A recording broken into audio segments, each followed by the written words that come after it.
Hearing voices could be quite a scary thing. Yes, I'm sure hearing voices can come under a category also of illness, which needs to be looked into.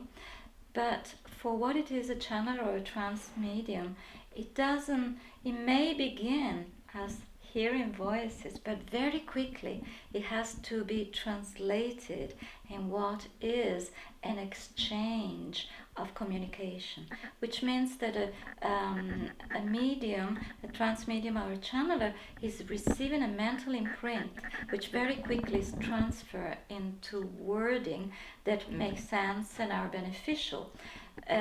So it doesn't remain as an episode where you are continuously hearing voices. That's quite different, and that is a good question, is important.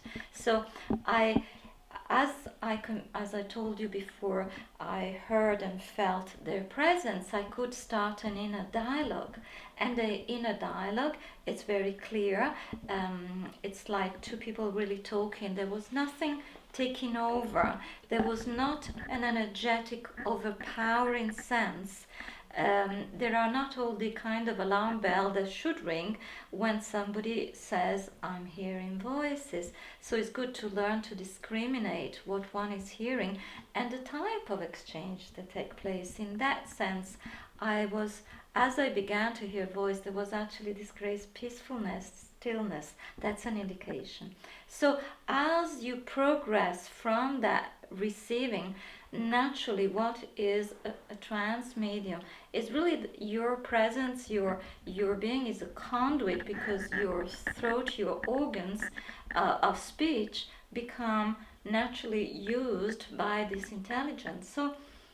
So it conveys a flow of energy and speech, which is exchanging a giving something.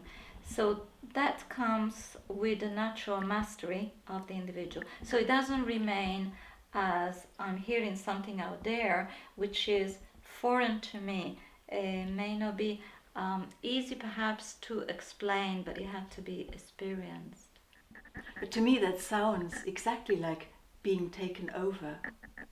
No, because there is a difference, definitely. As I said before, when this particular theme appeared in my life, I have already reached a level of meditation and concentration where I can recognize different level of my mind and let's say where they're at. So I knew that there was an exchange of communication, there was not a taking over.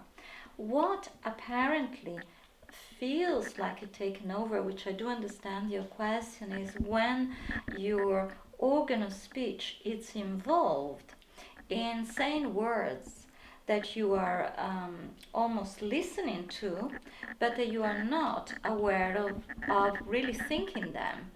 And if you have that suppleness of mind to allow that to take place, it is actually an experience that is very distinctive.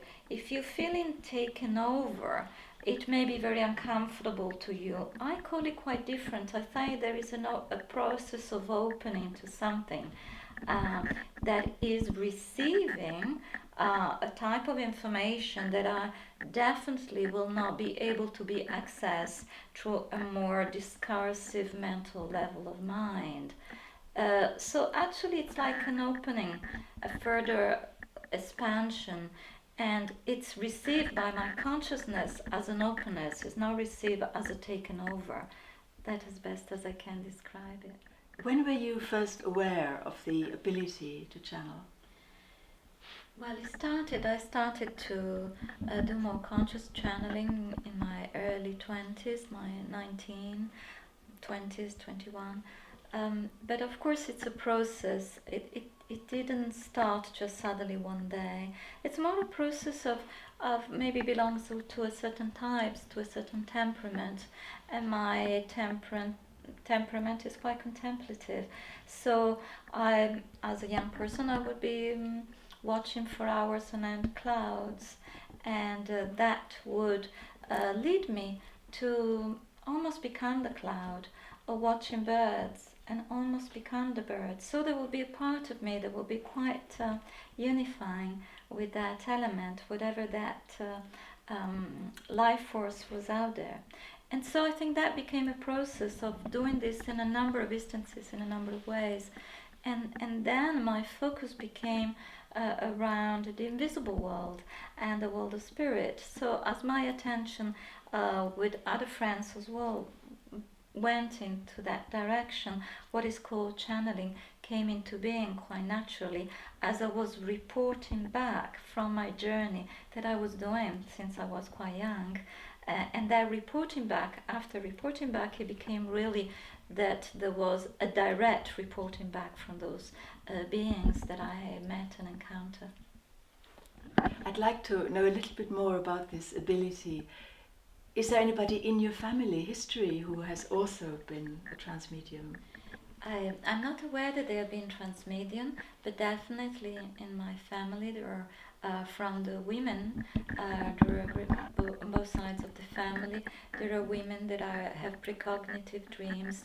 There are women that can see family that have passed, can see them physically there. So there is the ability to that fluidity of access to a different level of reality, and definitely that is. So there is also a kind of stream of family that is very